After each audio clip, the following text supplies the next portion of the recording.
Hola, ¿qué tal amigos? ¿Cómo están? Yo soy Masha. En este canal vamos a hablar de todo lo que tenga que ver con el patinaje artístico sobre hielo. Así que si ya lo practicas o si lo quieres practicar en algún momento o te gusta el deporte o solamente te gusta verlo en televisión, este es el lugar perfecto para enterarte de todo lo que tenga que ver con el patinaje artístico sobre hielo. Así que agarra tu café, ven conmigo y vamos a aprender de patinaje.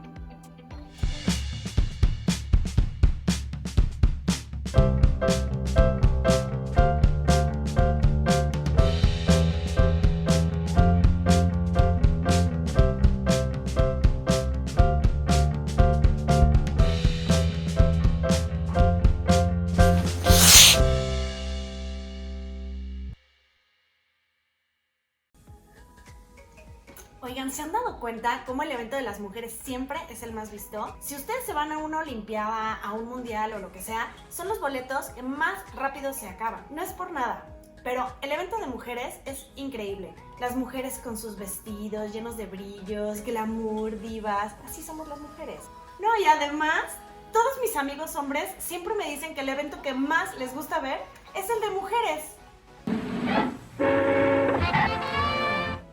Seguro es el patinaje.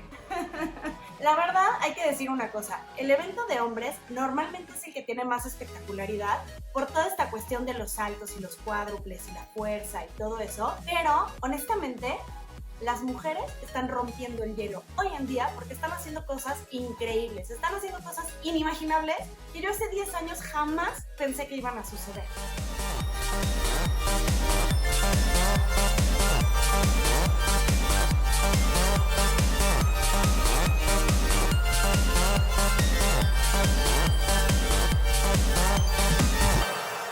Hoy vamos a hablar un poco de la evolución de los saltos. El salto Axel, que sin duda es el más complicado para todos los patinadores, fue creado por Axel Poulsen a finales del siglo XIX. La primera mujer en realizar un salto Axel en competencia fue Sonja Henie a principios de la década de los 20, hace casi 100 años. Y es bien sabido que los hombres siempre han ido a la vanguardia en los saltos, pero en épocas recientes la evolución de los saltos de las mujeres ha tenido un avance vertiginoso.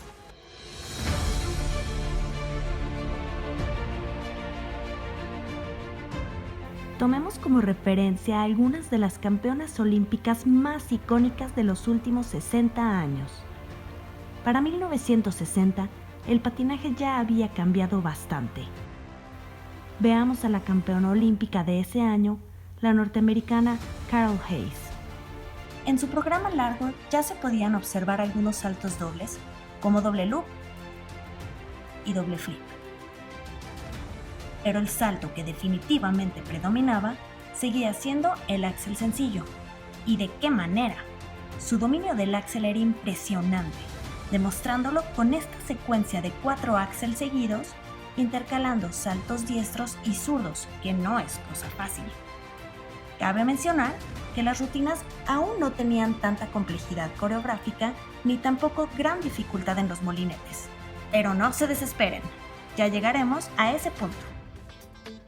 Ahora vámonos hasta 1974, con la famosa Dorothy Hamill, también de Estados Unidos. Para los 70s ya vemos un gran avance. En el programa largo de Hamill podemos apreciar ya una rutina más compleja, ejecutando más variedad de saltos dobles, incluyendo doble axel y doble lutz. No es difícil entender por qué Dorothy Hamill es uno de los íconos en la historia del patinaje. Tan solo ver la velocidad con la que patina y esa increíble altura en los saltos, cualquiera podría volverse fan. Miren este delay axel, sin duda, una patinadora excepcional. Pasemos a la década de los 80s. En los Juegos Olímpicos de Calgary 1988, el mundo vio llevarse el oro olímpico por segunda vez consecutiva a la alemana Katharina Witt, una de las patinadoras más icónicas de esa época. Podemos decir con certeza que era una patinadora fuerte que ejecutaba enormes saltos con gran destreza. En este momento, en el patinaje ya podemos ver combinaciones de saltos triples con dobles. Y no solo eso, en general, los saltos triples ya se realizaban con mucha fluidez, formando parte de los elementos obligatorios en los programas. Las rutinas ya tenían más forma y eran muchísimo más artísticas que en años anteriores.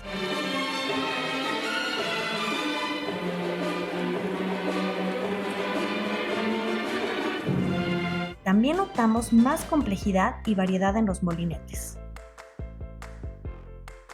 Ese mismo año, la japonesa Midori Ito se convirtió en la primera mujer en realizar un triple axel en competencia.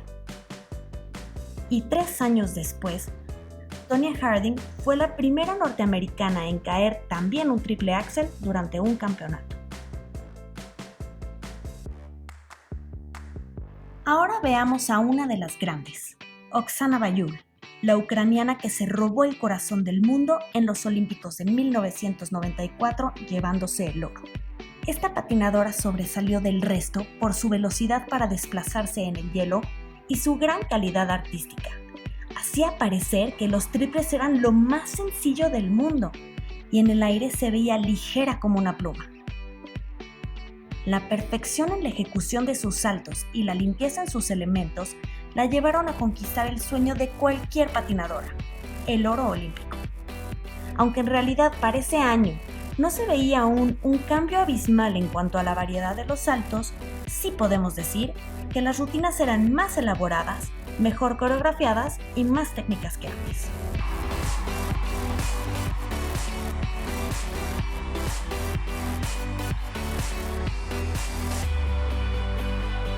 Nagano 1998. La sede olímpica esperaba coronar con la medalla de oro a la gran favorita, Michelle Kwan de Estados Unidos. Pero repentinamente, los ojos del mundo entero quedaron sorprendidos al contemplar que la novata de 15 años, Tara Lipinski, dominó el hielo ejecutando una impecable rutina llena de energía, logrando así conquistar el podio. ¿Y por qué ganó? Muy simple, por la facilidad con la que pudo realizar complejas combinaciones de triples con un salto tras otro como si fueran lo más sencillo del mundo. A partir de ahí, el mundo entero se dio cuenta de las ventajas que tiene llevar a competir a las patinadoras más jóvenes.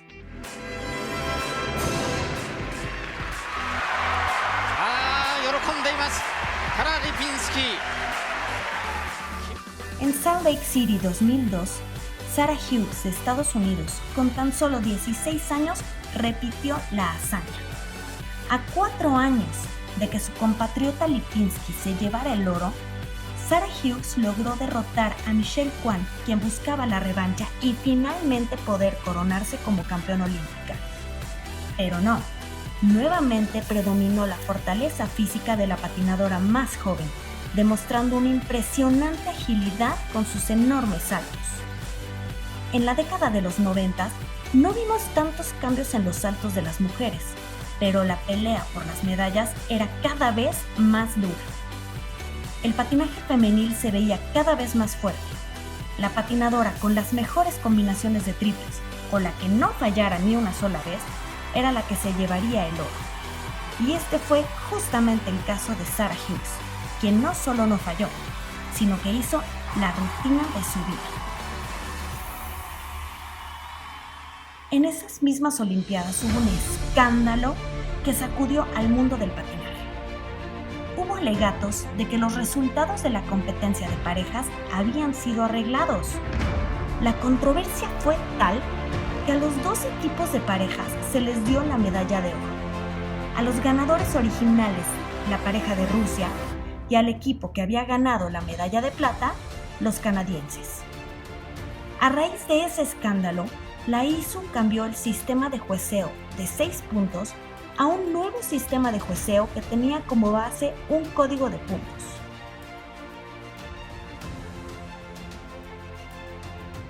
A partir de este momento, hubo una evolución impresionante en el patinaje. Todos los elementos tenían un puntaje establecido. Mientras más difícil el salto, mayor puntaje otorgaba. Para obtener molinetes con mayor nivel, era imprescindible incluir variaciones en las posiciones base. También las secuencias de pasos debían mejorar. Y se le empezó a dar mucha importancia a las habilidades de patinaje, interpretación y coreografía, entre otros. haciendo así que el deporte incrementara la dificultad y retando a los atletas a dar un salto enorme. Una de las grandes que supo utilizar el nuevo sistema de jueceo a su favor fue la campeona olímpica de 2010, Yuna Kim, representante de Corea. Flotando en el hielo en cada salto que realizaba, atrajo todas las miradas. A diferencia de muchas patinadoras de su época, demostró que no solo se trata de saltar, sino también de inspirar. Dio una gran interpretación conmoviendo al público y transmitiendo sus emociones, sin dejar de lado la perfección en cada uno de los elementos que ejecutaba. Saltos limpios, molinetes con variaciones originales, fuerza, exactitud. Rutinas perfectas en todo el sentido de la palabra. Su performance fue tan increíble que la llevó a romper el récord mundial. Hasta ahora hemos visto el impresionante avance de 50 años, pasando de aquellas rutinas donde la campeona era quien realizara axel sencillo y algún doble, hasta 2010, donde el patinaje estaba más pulido, más complejo, donde las combinaciones de triples predominaban, pero ya no eran lo único.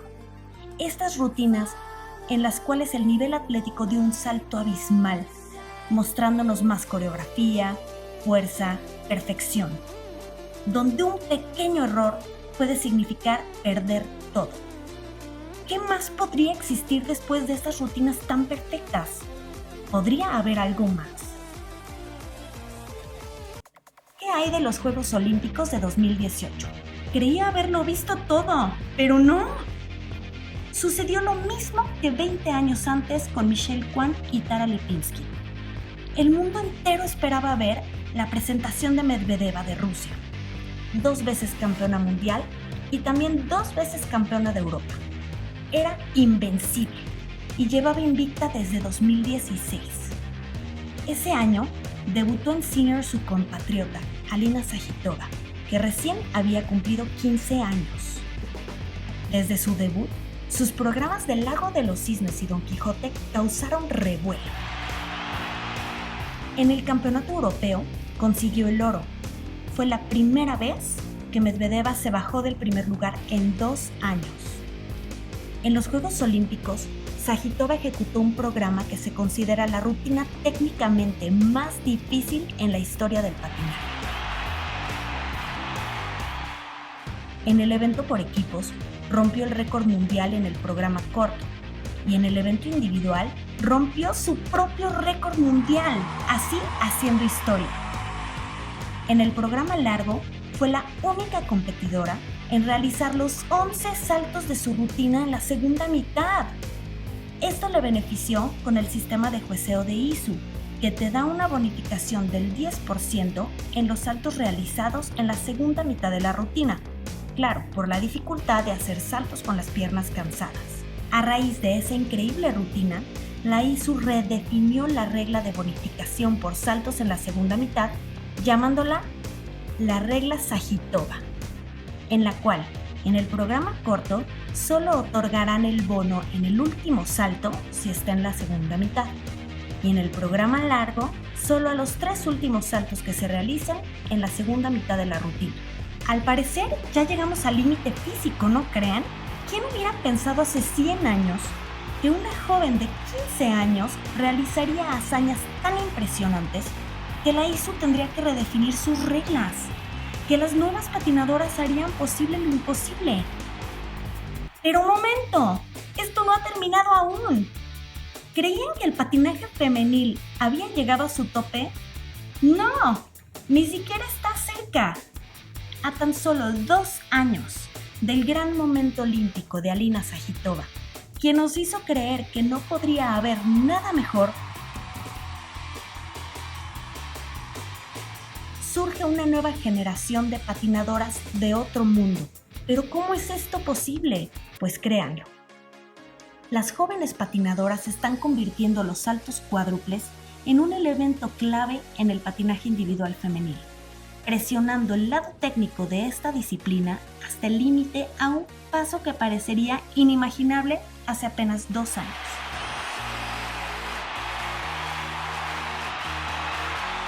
Es muy pronto para saber a dónde llegará el deporte con estas atletas.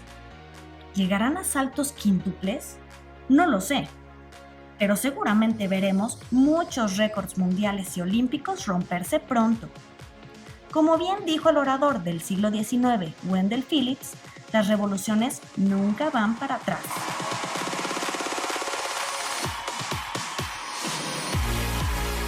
Tenemos a la nueva generación de patinadoras con Alexandra Trusova, de tan solo 15 años, que en su debut en senior a principios de 2019 realizó 3 cuádruples en su programa, incluyendo un cuádruple Lutz. Y ahora en octubre se convirtió en la primera patinadora en caer 2 cuádruples y una combinación triple en el mismo programa. La estadounidense Alyssa Liu, de 14 años, tiene en su rutina triple axel y cuádruple Lutz. Anna Sherbakova, otra rusa de 15 años, que también incluye 2 cuádruple Lutz en su rutina, uno solo y uno en combinación con triple toe. Y no dejemos de lado a las patinadoras que están cayendo triple axel, como Rika Kijira o Elizaveta Tuktamisheva. No puedo esperar a ver qué va a suceder en el próximo Mundial de Patinaje que se celebrará en Montreal, Canadá, en marzo de 2020. Están próximos los campeonatos que definirán qué patinadoras serán las representantes de cada país en el Mundial. De las patinadoras rusas, ¿quiénes van a clasificar? Rusia tiene al equipo más fuerte de jóvenes patinadoras.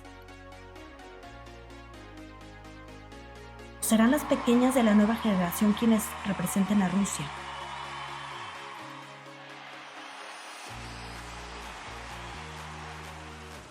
¿Y el resto del mundo? ¿Qué nos depara en este deporte? ¿Ustedes saben? Yo no.